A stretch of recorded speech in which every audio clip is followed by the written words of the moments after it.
सरदार पटेल ने हैदराबाद को आजाद करा दिया। सही बात है, सरदार पटेल ही ने आजाद करा दिया, अन्यथा अगर सरदार पटेल ना होते तो संभवतः हैदराबाद पाकिस्तान में ही होता। ये निकाह आम थे, कई औरतें आत्महत्या कर ली। औरतों की चीखें वातावरण में गूंजती थी। अनगिनत बलात्कार और अपमान के मामले सामने आए। कैबिनेट बैठक 8 सितंबर 1948 को हुई। भारत सरकार की कैबिनेट बैठक में नेहरू ने कथित तौर पर उस समय सैन्य आक्रमण शुरू करने का विरोध व्यक्त किया था। उस निजाम को 26 जनवरी 1950 को हैदराबाद का गवर्नर नियुक्त किया इस नेहरू ने, बेशर्म नेहरू। अरे बाप रे बाप। कि एक नाथूराम गोडसे ने गांधी को गोली मार दी तो उसको ये आज तक जपते हैं, और जब देखो तब नाथूराम गोडसे को गाली, जब देखो तब। सर नमस्कार। नमस्कार मनीष जी, दर्शकों को भी नमस्कार। सर हमने तो बचपन से नेहरू की महिमा को ही पढ़ा है। इंडिया गेट पर नेहरू बच्चों का गुब्बारा खरीद लिए थे तो चाचा नेहरू हो गए थे। वो कैसे चाचा बने, कोई बाप बन गया, कोई चाचा बन गया हमारा। और उसके बाद दिन रात ऐसा महिमा मंडन किया गया कि आधुनिक भारत का वो निर्माता है। कश्मीर पर नेहरू के कलंक को तो हम जानते हैं, लेकिन भारत और हिंदुओं से नेहरू का ये भयानक विश्वासघात क्या है? हिंदुओं की 50,000 मौतों के साथ विश्वासघात है मनीष, 50,000 लाशों के साथ, और बिल्कुल उसके सारे दस्तावेजी प्रमाण रखे हैं।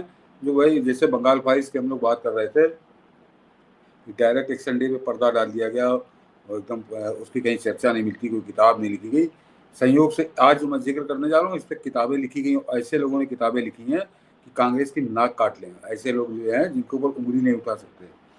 लेकिन जैसे कश्मीर की आपने बात की, कश्मीर में तो नेहरू ने जो किया वो बार बार उसका जिक्र आता है।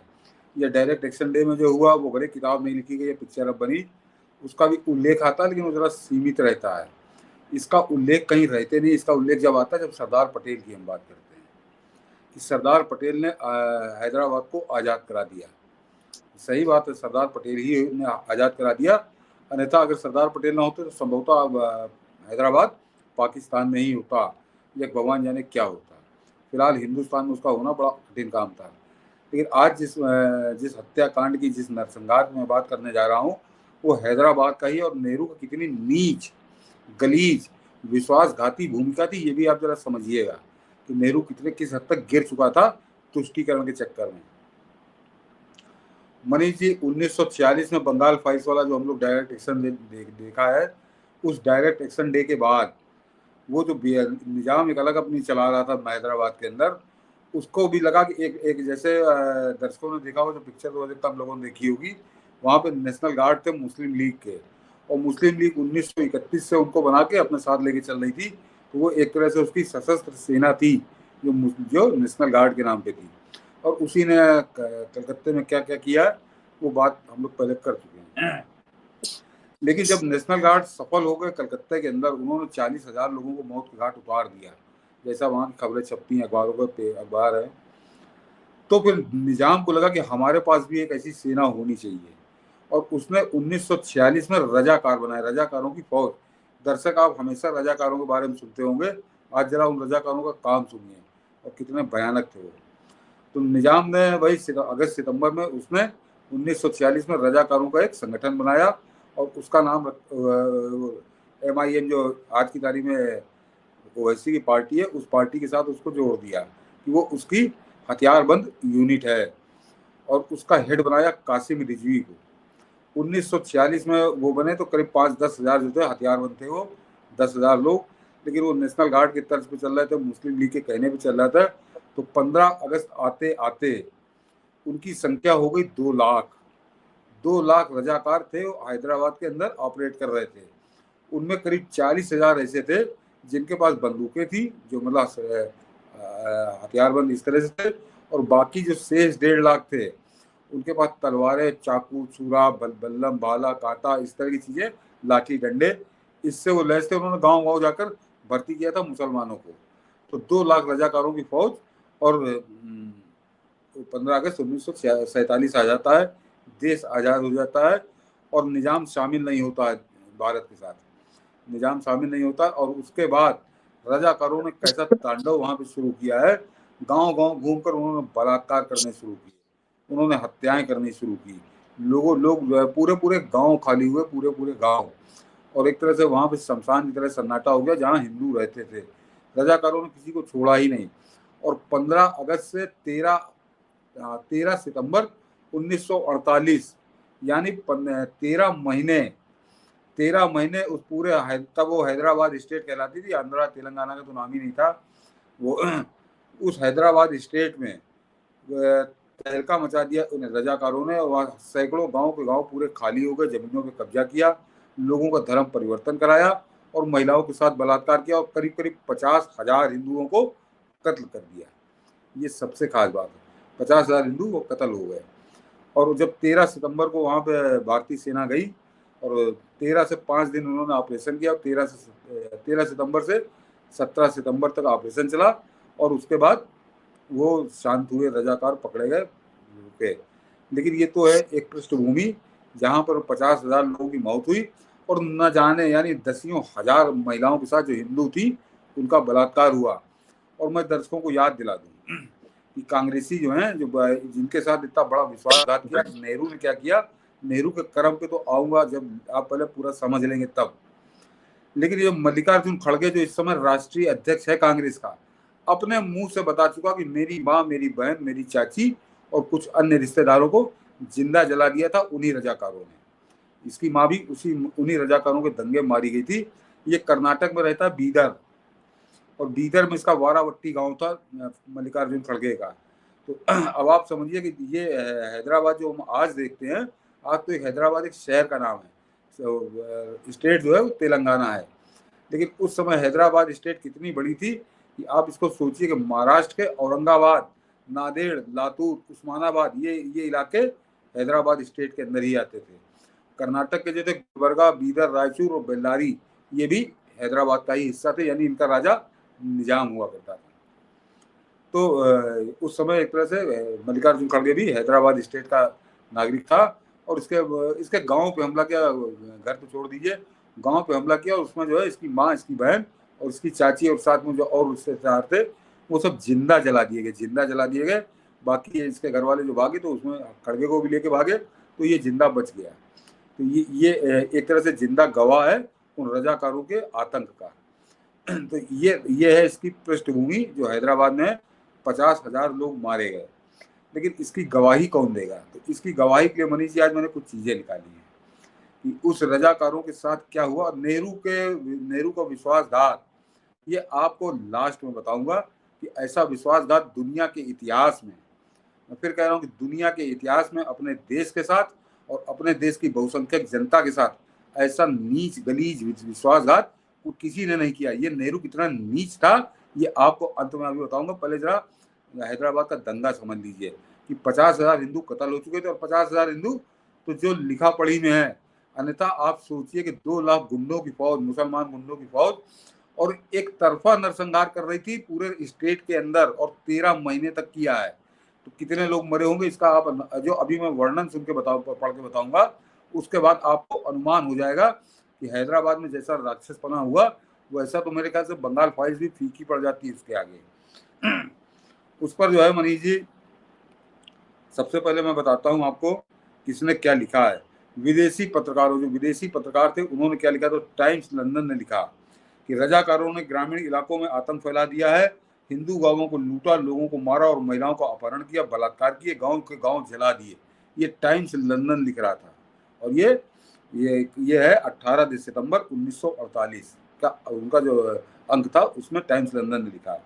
न्यूयॉर्क टाइम्स लिख रहा था कि दसियों हजार लोग रजाकारों के अत्याचारों, हजारों हत्याओं, हजारों बलात्कारों के शिकार हुए और जान बचाने के लिए पड़ोसी प्रांतों में भाग गए। ये न्यूयॉर्क टाइम्स लिख रहा था। ये इसकी तारीख थी 19 सितंबर 1948। ये न्यूयॉर्क टाइम्स लिख रहा था। सोच लीजिए क्या आलम था। और उसके अलावा केएम मुंशी, तो ये समझिए कि जब आज़ादी मिल गई और वहां पे नंगनाच शुरू हो गया था रजाकारों का। 15 अगस्त को आज़ादी मिलती है और 21 दिसंबर यानी 5 महीने बाद, 4 महीने बाद 21 दिसंबर 1947 को भारत सरकार ने कन्हैयालाल माणिकलाल मुंशी को अपना एजेंट जनरल बनाकर भेजा कि तुम मुझको हैदराबाद की रिपोर्ट दो कि वहाँ हो क्या रहा है। और वहाँ पे इस तरह से तांडव चल रहा था। तो अभी मैं के मुंशी की पूरी रिपोर्ट आपको बताऊंगा। तो के मुंशी ने अपनी किताब the end of an era Hyderabad में लिखा कि रजाकारों ने बड़े पैमाने पर हत्या, बलात्कार और लूट की। उस्मानाबाद और नांदेड़ जिलों के गांव वीरान हो गए हैं। ये वो अपनी रिपोर्ट में लिख रहे हैं 1948 में, 47 में। बी निरंजन प्रसाद, ये भारतीय सेना, ये थे आईसीएस अफसर थे, लेकिन ये भारतीय सेना जब वहां पर आई तो उसके साथ वो भेजे गए थे। तो उन्होंने अपनी डायरी लिखी है उन्होंने, उस ऑपरेशन पोलो के बाद जो सेना ने ऑपरेशन किया था उसका नाम ऑपरेशन पोलो था। उन्होंने लिखा है कि कई जिलों में रजाकारों ने हिंदुओं को बेरोक हत्याएं की। रोज ऐसे अत्याचारों की रिपोर्ट आती थी जिसका वर्णन करना कठिन है। ये निरंजन अभी मैं आपको इनकी सबकी रिपोर्ट बताऊंगा। और इसके अलावा पंडित सुंदरलाल की एक कमेटी बनी थी। ये पहला विश्वासघात नेहरू का था हिंदुओं के साथ। लेकिन सुंदरलाल भी क्या लिख के गया जरा ये भी समझिए। उसने दर्ज किया कि भारतीय सेना के आने से, सुंदरलाल कमेटी लिखती है कि भारतीय सेना के आने से पहले ही रजाकारों की हिंसा से हजारों हिंदू परिवार उजड़ चुके थे। प्रत्यक्षदर्शी पत्रकारों और अधिकारियों के अनुसार सैकड़ों गांव के गांव जला दिए गए थे। सुंदरलाल ने लिखा है, इसमें हत्या बलात्कार उसने कहीं नहीं लिखा है। और सुंदरलाल को बताऊंगा इसकी कहानी क्या है। तो ये है। लेकिन अब जरा सुनिए बी आर निरंजन प्रसाद की खुद की डायरी के कुछ अंश, जो निरंजन प्रसाद आईसीएस और जो सेना के साथ वहां पे सेना के एक तरह से पर्यवेक्षक के रूप में थे, उन्होंने जो कुछ लिखा है जरा बी निरंजन प्रसाद, इन कांग्रेसियों की औकात नहीं जिसको काट दें। बी निरंजन प्रसाद जिन्होंने 1948 में हैदराबाद में बतौर भारतीय सरकार के अधिकारी काम किया और बाद में अपनी डायरी में वहां के हालात का विवरण दिया। उनकी डायरी में रजाकारों की हिंसा का विवरण निम्न प्रकार से है। उन्होंने लिखा है कि रजाकारों के गिरोह रात में गांवों पर टूट पड़ते थे। लोग सोते समय बाहर खींच लिए जाते और भारतीय समर्थक समझकर बेरहमी से मार डाले जाते। सोते से घसीट लिया जाता था घरों से, गांवों के अंदर मार डाले जाते। कई जगहों पर पूरी बस्तियां जला दी जाती। रजाकार गिद्धों की तरह गांवों पर टूट पड़ते, घरों को आग लगा दी जाती, मवेशी ले जाए जाते और पुरुषों को बेरहमी से काट डाला जाता। उन्होंने साफ लिखा कि औरतें सबसे ज्यादा पीड़ित थी। बलात्कार, अपहरण और जबरन निकाह आम घटनाएं थी, आम, उस पूरे हैदराबाद के अंदर। और ये बी निरंजन प्रसाद आईसीएस अधिकारी थे जो सेना के साथ थे उस ऑपरेशन के बाद। ये अपनी निजी डायरी में वो लिख रहे हैं कि निकाह आम थे, कई औरतें आत्महत्या कर लेती। औरतों की चीखें वातावरण में गूंजती थी। अनगिनत बलात्कार और अपमान के मामले सामने आए, लेकिन शर्म और डर की वजह से बहुत से मामले कभी दर्ज ही नहीं हुए। यह है। निरंजन प्रसाद ने उल्लेख किया कि हिंदुओं को खास तौर पर निशाना बनाया गया, मंदिरों को तोड़ा गया और जबरन इस्लाम कबूल कराने की अनेकों घटनाएं हुई। ये आजाद भारत में हो रहा था जब नेहरू इस देश का प्रधानमंत्री था। और ये 15 अगस्त से 13 सितंबर 1948, 13 महीनों के दौरान क्या क्या हुआ, ये निरंजन प्रसाद जब पहुंचे हैं तो उनको जो गवाही मिली उस पर उन्होंने डायरी नोट की अपनी। मंदिरों को अपवित्र किया गया, मूर्तियां तोड़ी गई और हिंदुओं को मजबूर किया गया कि वे इस्लाम और निजाम के प्रति अपनी निष्ठा की सार्वजनिक घोषणा करें, वरना मौत को गले लगाएं। ये सीधे सीधे धमकी 13 महीनों तक चली। तो क्या हुआ वो सोच सकते हैं आप। उन्होंने लिखा कि बड़ी संख्या में लोग हैदराबाद छोड़कर बॉम्बे स्टेट यानी आज का महाराष्ट्र और मद्रास स्टेट भागे। सड़कों पर भूखे प्यासे लोग चलते दिखाई देते थे। सड़कों पर शरणार्थियों की अनंत भीड़ दिखाई देती थी। आधे कपड़े पहने, भूखे सिर पर छोटे छोटे गट्ठर उठाए और भयावह कहानियां सुनाते हुए। बी निरंजन प्रसाद की डायरी से यह स्पष्ट होता है कि रजाकारों की हिंसा सुनियोजित और संगठित थी। हिंदू ग्रामीण आबादी सबसे अधिक शिकार बनी। उनकी डायरी व्यक्तिगत गवाहियों के रूप में उस समय की मानवीय त्रासदी को प्रत्यक्ष रूप से सामने लाती है। ये निरंजन प्रसाद आईसीएस उनकी डायरी है, निजी डायरी। अब जरा आइए जो मेन आदमी के एम मुंशी, जिनको 21 दिसंबर को वहां पे एजेंट जनरल बना के भेजा था और 21 दिसंबर से 13 सितंबर तक उन्होंने अपनी आंखों से देखा कि क्या कर रहे थे रजाकार। और वो अपनी किताब में लिख के गए जो उनकी आत्मकथा है, उसमें एक अध्याय है पूरा हैदराबाद पे। के एम मुंशी ने हैदराबाद में भारत सरकार के एजेंट जनरल के रूप में के एम मुंशी को नियुक्त किया गया था। वे वहां 1948 तक रहे और उन्होंने निजाम की नीतियों और रजाकारों की हिंसा को बहुत करीब से देखा। जरा अब सुनिए उन्होंने क्या देखा, ये जरा सुनिए, कांप जाए आदमी। मुंशी के विवरण के अनुसार मुंशी लिखते हैं कि रजाकार हैदराबाद की जनता पर कहर बनकर टूटे। वे हिंदू गांवों पर हमला करते, लूट करते, बलात्कार करते, हत्याएं करते और आगजनी करते। उनकी ये संख्या लाखों में पहुंच चुकी थी। यानी लाखों की संख्या सीधे सीधे बलात्कार हत्या आगजनी में जुटी हुई थी। और ये के.एम. मुंशी अपनी आंखों से देख रहे थे, जो उन्होंने अपनी किताब में लिखा है कि उनकी संख्या लाखों में पहुंच चुकी थी और निजाम का प्रशासन उन्हें खुला संरक्षण देता था। दर्शक समझ लें कि उस समय वहाँ भारत का जो है भारत का नियम कानून नहीं चलता था, वहाँ निजाम का कानून चलता था। उसने भारत में शामिल होने से मना कर दिया था। और जरा जनसंख्या समझिए कि 85% हिंदू थे और 12% मुसलमान थे। उसके बाद क्या आतंक कर रहा था निजाम, ये जरा आप ये मुंशी का विवरण है। मुंशी के अनुसार रजाकार केवल राजनीतिक रूप से भारत विरोधी नहीं थे, बल्कि उन्होंने उसे धार्मिक युद्ध का रूप दे दिया था, यानी जिहाद का रूप दे दिया था। बड़ी संख्या में हिंदुओं को निशाना बनाया गया, मंदिर तोड़े गए और गांवों को जलाया गया। यही बात निरंजन प्रसाद लिख रहा है और यही बात मुंशी लिख रहे हैं। मुंशी लिखते हैं कि निजाम कासिम रिजवी और रजाकार कठपुतली की तरह कासिम रिजवी और रजाकार निजाम को कठपुतली की तरह नियंत्रित कर रहे थे उस समय। रिजवी ने खुलेआम कहा था कि हिंदू भारत की तरफ देखते हैं, लेकिन हमारी तलवारें उन्हें रास्ता दिखाएंगी। मुंशी ने विस्तार से लिखा है कि हजारों गांव वीरान हो गए थे, लोग अपने घर छोड़कर भाग गए, कई इलाकों में भूखे नंगे शरणार्थी भटक रहे थे, महिलाएं सबसे अधिक पीड़ित हुई, उनके साथ बलात्कार हुए, उनका अपहरण हुआ, उनका जबरन धर्म परिवर्तन हुआ। मुंशी के अनुसार जब वे दिल्ली रिपोर्ट भेजते थे तो सरकार को चिंता थी कि यदि जल्दी कदम नहीं उठाया गया तो हैदराबाद भारत के भीतर पाकिस्तान एक बन जाएगा, एक दूसरा पाकिस्तान भारत के अंदर तैयार हो जाएगा। ये उन्होंने साफ लिखा कि हैदराबाद की स्थिति मानवता के लिए कलंक बन चुकी थी। उनका मानना था कि यदि भारतीय सेना ने समय पर हस्तक्षेप न किया होता तो रजाकारों के कारण लाखों लोग मारे जाते। उन्होंने इस संघर्ष को हिंदू जनता की मुक्ति का युद्ध कहा है। कन्हैया लाल मुंशी ने, ये कोई संघ वाला नहीं लिख रहा है, कोई भाजपा वाला नहीं लिख रहा, कोई दक्षिण पंथी नहीं लिख रहा। कन्हैया लाल मुंशी भारतीय राजनीति के बड़ी हस्ती हैं। उन्होंने कहा कि हिंदू जनता की मुक्ति का युद्ध था हैदराबाद। संक्षेप में के.एम. मुंशी की किताब रजाकारों की क्रूरता का प्रत्यक्ष प्रमाण है। उनके लेखन से यह स्पष्ट होता है कि भारत में 1947-48 के बीच का दौर आम जनता विशेषकर हिंदुओं के लिए भयावह और अमानवीय था। उन्होंने लिखा है कि रजाकारों ने देहात को नरक बना दिया था। आगे वो लिखते हैं कि रजाकारों ने देहात को नरक बना दिया था, गांव लूटे जाते थे, औरतों का शील भंग किया जाता था, पुरुषों की हत्या कर दी जाती थी और घर जला दिए जाते थे। और ये 13 महीने चला है। और ये कर्नाटक और महाराष्ट्र के भी कुछ हिस्से इसमें शामिल। हैदराबाद से आप केवल शहर मत समझिए, हैदराबाद पूरा स्टेट जिसमें आज का आंध्रा, आज का तेलंगाना, कर्नाटक के 5-6 जिले और महाराष्ट्र के 5-6 जिले शामिल थे। औरंगाबाद भी इसी में आता था। तो कितने बड़े हिस्से में कैसा नंगनाच हो रहा था, ये बता रहे हैं के.एम. मुंशी। रजाकार आंदोलन ने कट्टर धार्मिक युद्ध का रूप ले लिया था। हिंदुओं को राज्य का शत्रु माना गया और दासों से भी बदतर व्यवहार किया जाता था। हजारों गांव उजाड़ दिए गए, हिंदू किसान अपनी फसल और मवेशी छोड़कर भाग खड़े हुए, कई क्षेत्रों में अकाल जैसी स्थिति बन गई थी।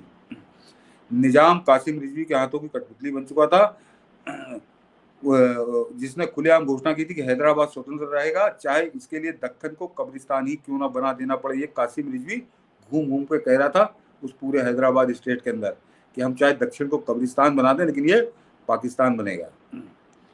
भूखे और अर्धनग्न शरणार्थी सड़कों पर भटकते हैं, जो कत्लेआम और अपमान की करुण कथाएं सुनाते थे। यह एक विशाल भारतीय त्रासदी थी। ये हैदराबाद में क्या हो रहा था, ये दो आपने उदाहरण सुने, लेकिन अभी इसमें नेहरू कहाँ आता है?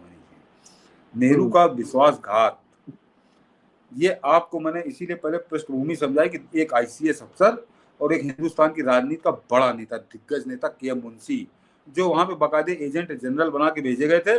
और 21 दिसंबर 1947 से 13 सितंबर 1948 तक उन्होंने अपनी आंखों से सब देखा। 9 महीने वो उसी हैदराबाद में रहे और वो उनका काम जो था वो लगातार रिपोर्ट दिल्ली को भेज रहे थे कि यहाँ पर एक्शन करो नहीं तो सब खत्म। और ये उन्होंने अपनी किताब में लिखा है। लेकिन उनकी रिपोर्टों का नतीजा क्या था, जरा ये सुनेंगे तब आपकी समझ में आएगा कि नेहरू ने कैसा भयानक विश्वासघात इस देश के साथ किया, इस देश के हिंदुओं के साथ किया। और दिन दहाड़े उनकी पीठ में चाकू मारा, छुरा मारा। इससे ज्यादा कुछ हो तो मैं वो शब्द इस्तेमाल करूंगा, इससे कम तो मैं कर ही नहीं सकता। अब जरा सुनिए कि मनीष जी, जब 13 सितंबर को वहां ऑपरेशन पोलो शुरू किया सेना ने, आज भी सरदार पटेल सन 1950 में उनका देहांत हो गया, 31 अक्टूबर 1950 को। लेकिन आज भी उनकी मृत्यु के 75 साल बाद भी हमको आपको उनका ऋणी होना चाहिए, कर्जदार। और इसी में एक घटना और छुपी है, वो बताता हूँ अभी आपको, कि वो तो 1950 में चले गए, लेकिन जाते जाते वो कितना बड़ा भला कर गए। केवल हैदराबाद का भारत में मिलाना नहीं, हैदराबाद तो मिल चुका था, लेकिन उसके बाद का जो घटनाक्रम है वो नेहरू के कमीनेपन, नेहरू के राक्षसीपन, नेहरू के विश्वासघात और सरदार पटेल के महान योगदान को बताता। जरा अब आगे की रिपोर्ट मनीष जी सुनिए कि हैदराबाद में सैन्य कार्रवाई की जाए कि न की जाए, या निजाम का शासन चलने दिया जाए, उससे बातचीत होती रहे। वहां पर क्या हो रहा था ये मैंने ये आपको पढ़ के सुनाया कि क्या हो रहा था, एक नेता की निगाह से और एक नौकरशाह की निगाह से, दोनों ने बताया आपको। अब जरा सुनिए कि जब ये मीटिंग शुरू हुई कि हैदराबाद में मिलिट्री एक्शन किया जाए कि ना किया जाए, तो उसमें मनीष जी एक बड़ी कहानी चलती है, और अक्सर 90% 95% लोग यही कहानी दोहराते हैं कि नेहरू बाहर गया था और पटेल के पास अधिकार आया, तो पटेल ने उसी दौरान हैदराबाद में एक्शन करके हैदराबाद को मिला लिया। ये सरासर गलत है, ऐसा नहीं था। नेहरू हिंदुस्तान के बाहर नहीं गया था। ये दर्शक समझ लें, एक बड़ी गलतफहमी जो पिछले 77-78 साल से चल रही है। ये इस गलतफहमी को अपने मन दिमाग से दूर कर लीजिए। वो कॉमनवेल्थ में गया था, कॉमनवेल्थ हुआ था अक्टूबर में, वो तब गया था जिस समय ये एक्शन हुआ। उस समय नेहरू दिल्ली में ही बैठा हुआ था, दिल्ली में डटा हुआ था, लेकिन वो कर क्या रहा था, और उसके विश्वासघात की शुरुआत यहाँ से होती है। जरा उसको भी मैंने नोट करके रखा है कि ऐतिहासिक अभिलेखों से इस बात के प्रमाण मिलते हैं कि जवाहरलाल नेहरू हैदराबाद के विरुद्ध सैन्य कार्रवाई के पक्ष में कतई नहीं थे। ये जो ऑपरेशन पोलो हुआ जिससे लाखों हिंदुओं की जान बची, उस कार्रवाई के पक्ष में वो नहीं था। वो कह रहा था कि निजाम से बातचीत होती रहनी चाहिए। निजाम से बातचीत तो हो ही रही थी, निजाम से बातचीत होती रहनी चाहिए। जरा आखिर का जो सेंटेंस है उससे आपको समझ में आएगा कि कक पक्ष में नहीं थे। और ऑपरेशन पोलो से कुछ दिन पहले कैबिनेट की चर्चा में यह बात सामने आई थी। कैबिनेट बैठक 8 सितंबर 1948 को हुई। भारत सरकार की कैबिनेट बैठक में नेहरू ने कथित तौर पर उस समय सैन्य आक्रमण शुरू करने का विरोध व्यक्त किया था। उन्होंने निजाम के साथ बातचीत के लिए प्रतीक्षा करने और अधिक समय तक और उसको निजाम को और अधिक समय देने की प्राथमिकता दी, क्योंकि उन्हें अंतरराष्ट्रीय परिणामों, विशेष रूप से संयुक्त राष्ट्र में डर से, क्योंकि पाकिस्तान द्वारा हैदराबाद का मुद्दा वहां उठाए जाने की आशंका थी। पटेल का रुख उप प्रधानमंत्री सरदार वल्लभ भाई पटेल ने सैन्य कार्रवाई का पुरजोर समर्थन किया, यह तर्क देते हुए कि रजाकार हिंसा के कारण हैदराबाद में कानून व्यवस्था चरमरा गई है और इसमें देरी से अलगाववादी ताकतों को बढ़ावा मिलेगा। पटेल का मानना था कि भारत दक्कन में एक और कश्मीर बर्दाश्त नहीं कर सकता। माउंटबेटन की भूमिका गवर्नर जनरल जो थे वो सितंबर 1948 तक माउंटबेटन ने, क्योंकि जून 48 में इस्तीफा दे दिया था, उसकी बहुत ज्यादा भूमिका थी नहीं।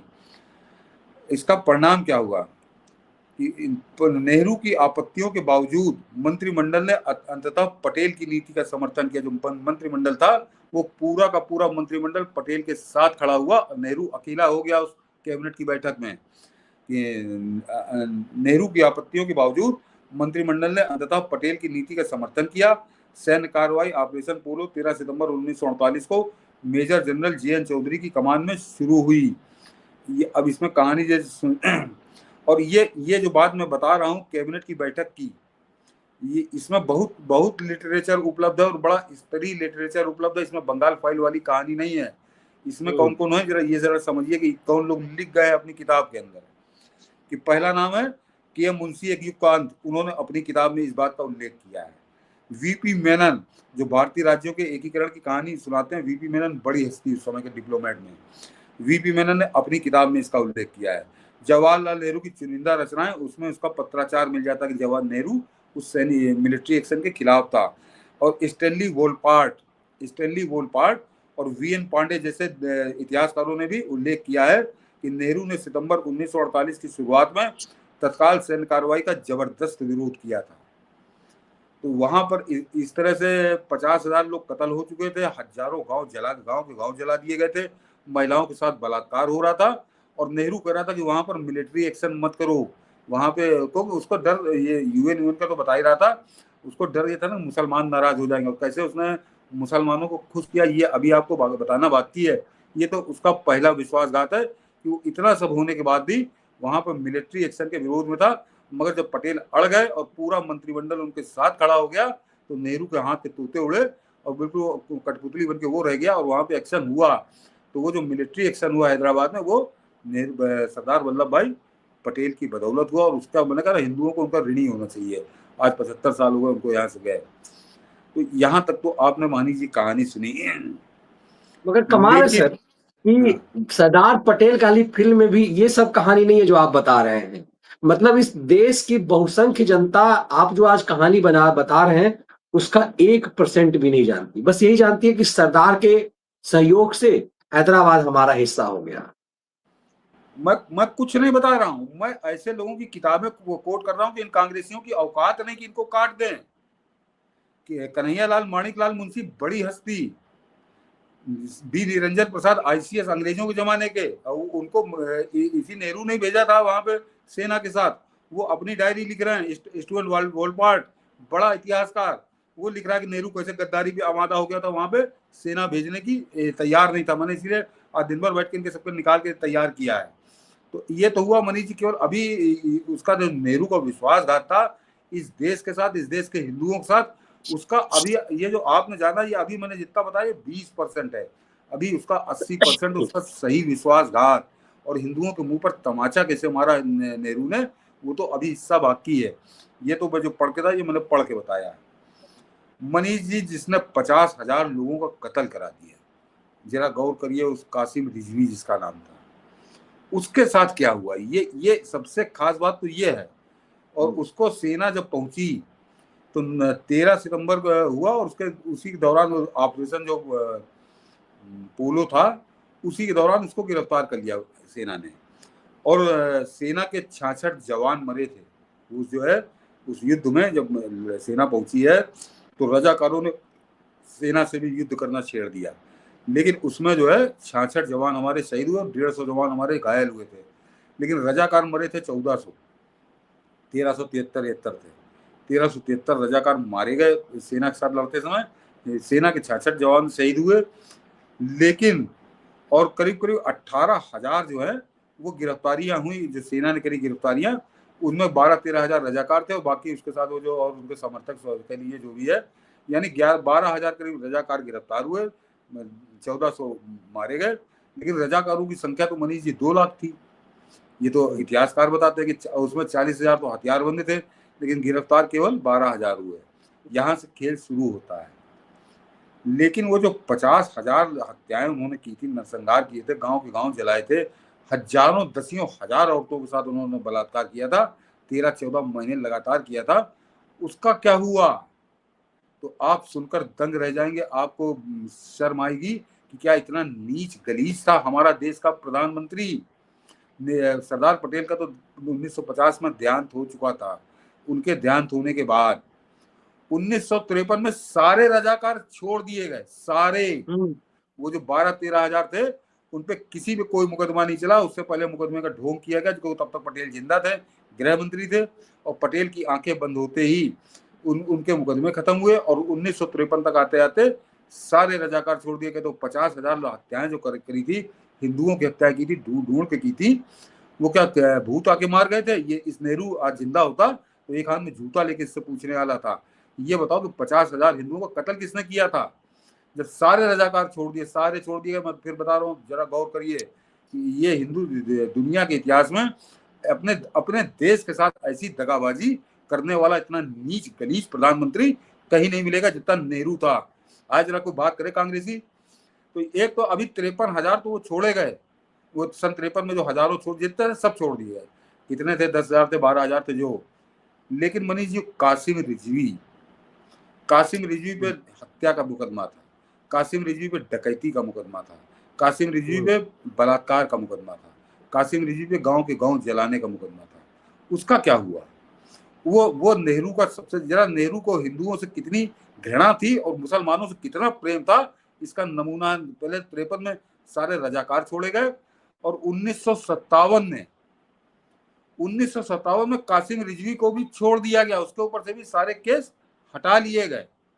यानी 1957 में वो आदमी जिसने 50,000 हत्याओं का जिम्मेदार था, उसको नेहरू ने बिना शर्त छोड़ दिया और केवल उसको इतना शर्त रखी कि तुम राजनीति नहीं कर सकते हो, बस इतना तक तुम राजनीति, उसको अपनी राजनीति सता रही थी कि मुस्लिम वोट बैंक पे तो मेरा हक होना चाहिए। तो कासिम रिजवी को 1957 में छोड़ा गया, और वो 1957 में जब उसको लगा कि मैं राजनीति नहीं कर पाऊंगा, तो वो यहाँ हिंदुस्तान छोड़ के पाकिस्तान चला गया। और पाकिस्तान में, और वो बिल्कुल हाँ बड़े सम्मान से गया वो। उसको नेहरू ने बड़ा दामाद बना के रखा था उसको ओरिजिनल जेल में भी रखा था, उसको एक तरह से नजरबंद रखा गया था। सोच लीजिए क्या हो रहा है। और 1957 में जब वो पाकिस्तान चला गया तो वो गया कराची, और कराची में जाकर उसने वो MIM जो यहाँ बनाई थी वही उसने वहां पे लगा बनाने की कोशिश की। तो आपको मनीष जी ताजुब होगा कि नेहरू तो यहाँ पे खोपड़ी बैठा रहा था, कराची में उसको जूतों से मारा गया। उसको कराची के चौराहे में पकड़ के, ये वहां के जो मुसलमान थे, क्योंकि वो मुस्लिम लीग के पैरेलल खड़ी करने की कोशिश कर रहा था, जो उसको चस्का लगा था, तो उसको एक दिन पकड़ा वहां पे, जूतों से मारते मारते अधमरा कर दिया उस कासिम रिजवी को। तब उसके बुद्धि की शुद्धि हुई, उसने MIM का सपना छोड़ा और वो मुस्लिम लीग में शामिल हो गया। और बाद में 1970-78 में गुमनामी की मौत, वो मर गया। उसका वहाँ कोई अता पता फिर नहीं चला। वो 70 में मरा, ना वो कोई वहाँ का नेता था, ना मुस्लिम लीग ने उसको गांठ डाली, वो मरा कुत्ते की मौत। तो ये तो कासिम रिजवी, जिसको यहाँ पूरे उसको फांसी पे लटका देना चाहिए था। अभी जरा इसके कई चीजें हैं मनीष जी, कि 50,000 तो वो, और उसका भी सरगना, जो कासिम रिजवी का सरगना था, जिसके शासन में वो पूरा इधर से उधर तक कर रहा था, जिसके पूरा नंगनाच वो कर रहा था, वो था निजाम हैदराबाद का। हैदराबाद के निजाम को क्या सजा दी गई? दर्शकों, आपको मैंने कहा ना कि अगर आपके सामने नेहरू आ जाए तो जूतों से बात करेंगे आप उससे, जूतों से। उस निजाम को 26 जनवरी 1950 को हैदराबाद का गवर्नर नियुक्त किया इस नेहरू ने, बेशर्म नेहरू। अरे बाप रे बाप। वो निजाम को 26 जनवरी 1950 में गवर्नर नियुक्त किया, और लगातार 6 साल हो रहा, लगातार 6 साल हैदराबाद का गवर्नर, वो मीर उस्मान अली नाम था संभवतः उसका, निजाम वो निजाम 6 साल गवर्नर रहा। तो 50,000 हिंदुओं का कत्ल, दसियों हजार हिंदुओं औरतों के साथ बलात्कार, दसियों हजार हिंदुओं के गांव जला दिए गए। और उसके बाद उसका इनाम नेहरू ने दिया उसको, कि उसको गवर्नर नियुक्त किया 26 जनवरी 1950 को, जिस दिन इस देश का पहला संविधान लागू हुआ था। इससे ज्यादा गद्दारी, इससे ज्यादा नीचता, इससे ज्यादा विश्वासघात हिंदुओं के साथ और अपने देश के साथ कोई कर सकता है? वो निजाम था जो 1946 से लगातार इस बात पर अड़ा हुआ था कि हम जो है पाकिस्तान में सम्मिलित होंगे, हम हिंदुस्तान में सम्मिलित नहीं होंगे। और उस निजाम को पुरस्कार दिया नेहरू ने, हैदराबाद का गवर्नर बना के, पहला गवर्नर हिंदुस्तान का 19 जब संविधान लागू हुआ है तो निजाम बना है। इससे ज्यादा नीच, इससे ज्यादा गलीज आदमी कोई हो सकता है? यह है नेहरू की गद्दारी और नेहरू का विश्वासघात। और जरा इन कांग्रेसियों का दोहरा चरित्र समझिए। ये तो आपने हैदराबाद का इतिहास समझा, जरा और समझिए मनीष जी, कि एक नाथूराम गोडसे ने गांधी को गोली मार दी, तो उसको ये आज तक जपते हैं, उसको आज तक ये जपते हैं। और जब देखो तब नाथूराम गोडसे को गाली, जब देखो तब उसके बहाने कभी भाजपा को गाली, कभी RSS को गाली, कभी हिंदू महासभा को गाली। ये नाथूराम गोडसे का भूत इन पर सवार है, इन कांग्रेसियों पे, बेशर्म कांग्रेसियों पे। लेकिन 50,000 हिंदुओं से ज्यादा अहमियत रखता था गांधी। 50,000 हिंदू कत्ल कर दिए गए, तो वो उसकी याद नहीं आती बेशर्म कांग्रेसियों को, कि 50,000 हिंदुओं को जिसने कत्ल कराया उसको नेहरू गवर्नर बना रहा था 26 जनवरी 1950 को। तो इन कांग्रेसियों को डूब मरना चाहिए। नाथूराम गोडसे का नाम लेने का अधिकार नहीं है इनको।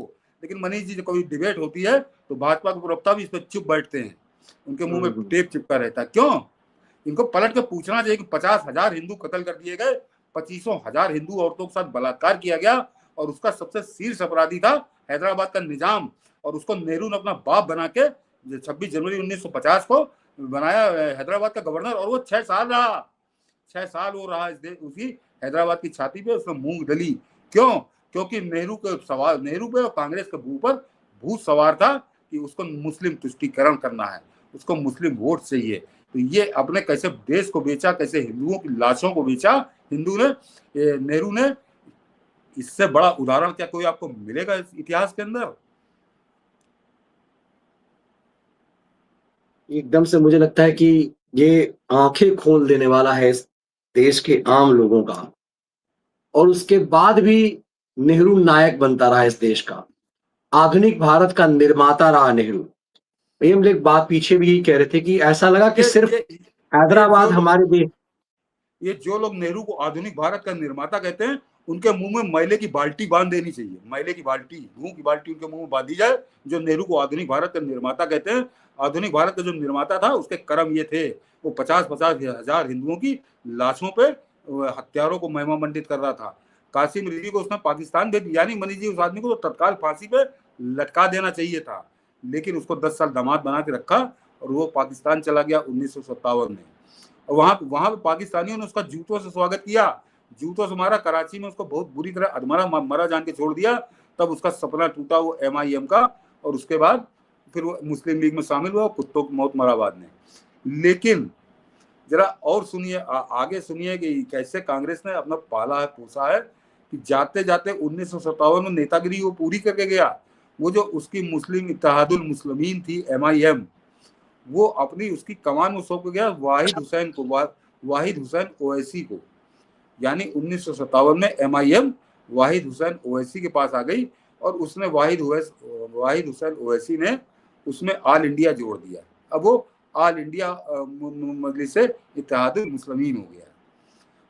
ये वाहिद हुसैन ओवैसी कौन था? वाहिद हुसैन ओवैसी आज के ओवैसी का दादा है, और वो कासिम रिजवी का बड़ा खास आदमी हुआ करता था, समझ लीजिए।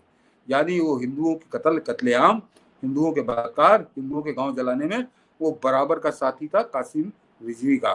तो रिजवी इसको यहाँ छोड़ गया, उसको MIM दे गया, और बाद में वाहिद हुसैन ओवैसी, उसका लौंडा आया सुल्तान सलाहुद्दीन ओवैसी, जो पहली बार सांसद बना 1984 में, और उसके बाद आया ये असदुद्दीन ओवैसी।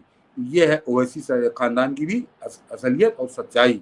ये वो लोग हैं जिसके दादा ने हिंदुओं का कत्ल किया, बलात्कार किया, सब कुछ किया, और ये उनके दम पे। और ये आज इसको कौन लोग वोट देते हैं, ये जरा सोचिए।